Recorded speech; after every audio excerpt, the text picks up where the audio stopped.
Trata-se de uma multidão de sujeitos singulares que, quando se tornam expressivos, afirmam as suas respectivas diferenças.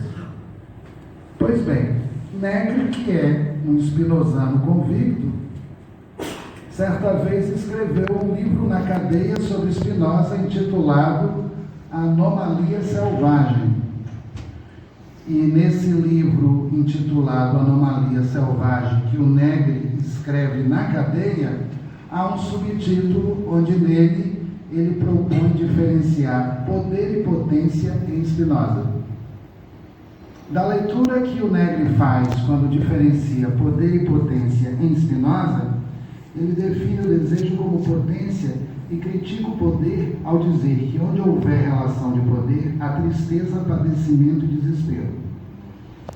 Antônio Negri, gostando desse livro que ele escreve na cadeia, se junta com Michael Hardt num determinado momento e publicam 2 tomos que ficaram relativamente famosos no Brasil.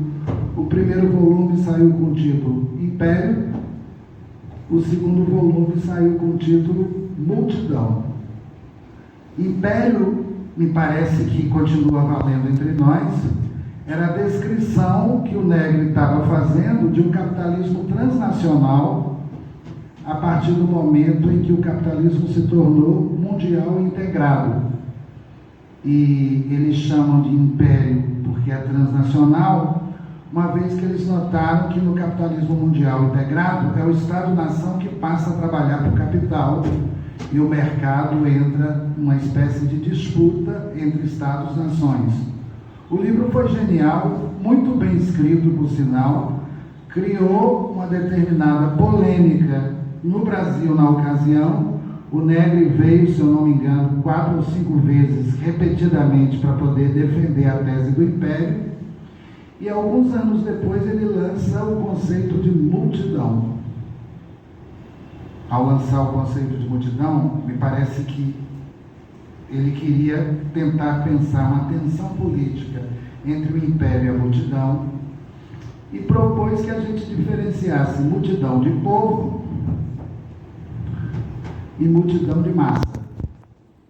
A diferenciação de multidão de povo, que é um tanto mais delicada, é feita nos seguintes termos: o povo é uma massa, o povo é uma multiplicidade de indivíduos que se reúnem em torno, olha só, de uma identidade estatal.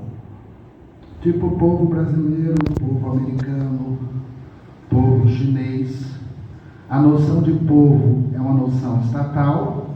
Nessa noção estatal, o povo é uma multidão, vou botar assim, tá? De sujeitos reunidos em torno de uma ideologia estatal. Por outro lado, ele diz que a massa não tem individualidade, a massa é amorfa. E assistimos movimentos de massa toda vez que percebemos uma multiplicidade de sujeitos que se reúnem em torno de uma causa fanática.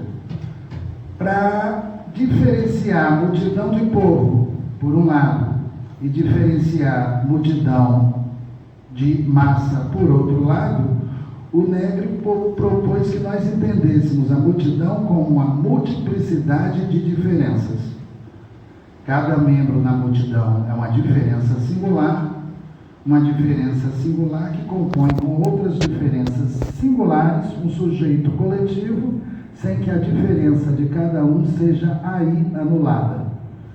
Daí surgiu esse conceito genial de multidão, que eu creio que continua sendo interessante. Na multidão você tem um aglomerado de sujeitos que se afirmam como sujeitos diferentes.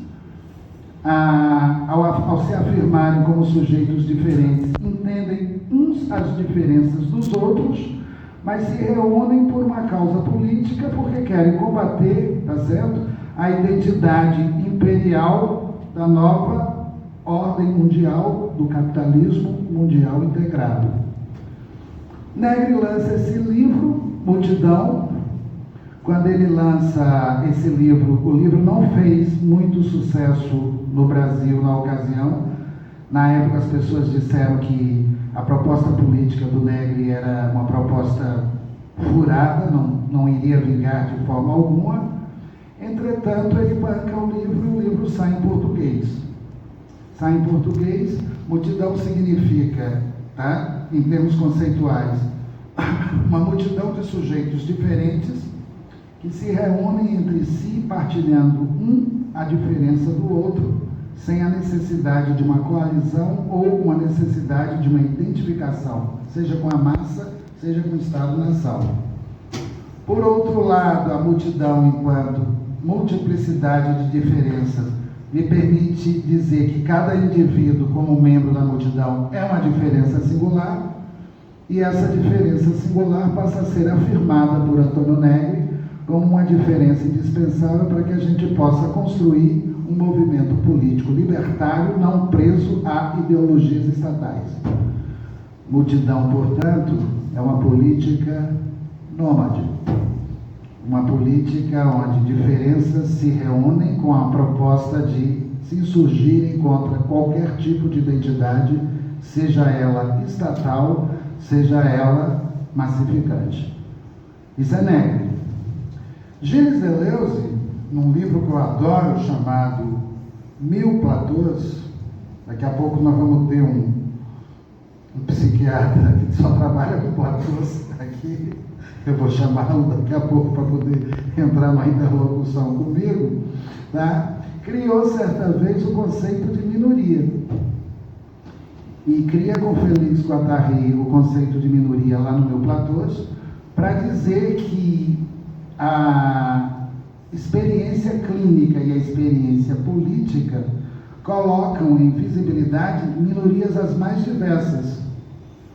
E quando eles criam um conceito de minoria, eles começam a jogar com a noção de minoria e maioria para zombarem um pouco daquela proposta demagógica travestida de democracia, tá? De que um bom governante governa para uma maioria. E o Deleuze e o Guattari, certa vez, começaram a zombar dessa proposta. Por quê? Porque eles começaram a perceber que cada membro da plateia pertencia a uma determinada minoria. Por exemplo, um pertence a uma minoria étnica que é negro, o outro pertence a uma minoria étnica que é chinesa, as mulheres são minorias. E quando eles começaram a perceber isso e foram percebendo de uma maneira extremamente astuta e precisa, eles começaram a dizer que quando você começa a pensar os povos que se reúnem em torno de um demagogo, cada membro deste povo pertence a uma determinada minoria. O que eles querem dizer? Embora não gostemos disso, somos todos minorias, porque maioria é apenas um conceito demagógico, tá? Cujo modelo não representa ninguém. A partir daí, eles começaram a fazer uma política de minorias, Deleuze e Guattari, e nessa política de minorias eles foram propondo que a gente identificasse cada indivíduo como membro de uma determinada minoria e que ao identificarmos cada indivíduo como membro de uma determinada minoria, pudéssemos enxergar na população brasileira, por exemplo, uma diversidade de minorias. Estão me entendendo, né? Eu sou membro de uma minoria parda, tá certo? Ali tem um membro de uma minoria black, ali tem um membro de uma minoria queer, ou outro de uma minoria dark, ou outro de uma minoria punk, tá? E quando eles começaram a lançar uma lupa sobre a sociedade, eles começaram a perceber que cada membro da sociedade pertence a uma determinada minoria. Então o governo da maioria não passa de demagogia. Demagogia de alguém que quer se impor como representante de uma diversidade, criando um modelo autoritário para poder reinar sobre os demais. Essa percepção do Deleuze foi genial para mim, que me libertou da obrigação de querer ser modelo dos outros e me permitiu ser um filósofo nômade, punk, anarco-punk, tá certo? Estilizado. Eu vinha da Bahia já com essa vocação. quando eu encontrei Gilles Deleuze falando isso, poxa, agora eu me encontrei, eu posso me afirmar como uma minoria, tá certo? Extremamente potente. E fui dando aulas de anomalias na cidade do Rio de Janeiro, coisa que foi encantando muita gente. O Guilherme ficou encantado com a minha fala, e a gente fez uma grande amizade. E eu pude ir me encontrando com minorias que não tinham fala alguma e de repente começaram a falar. Fala um pouco aí. Aí vinha uma certa loucura que estava contida, tá? Por um certo discurso autoritário que exigia de todos os seres humanos que eles fossem iguais, sendo na realidade cada ser humano membro de uma determinada minoria.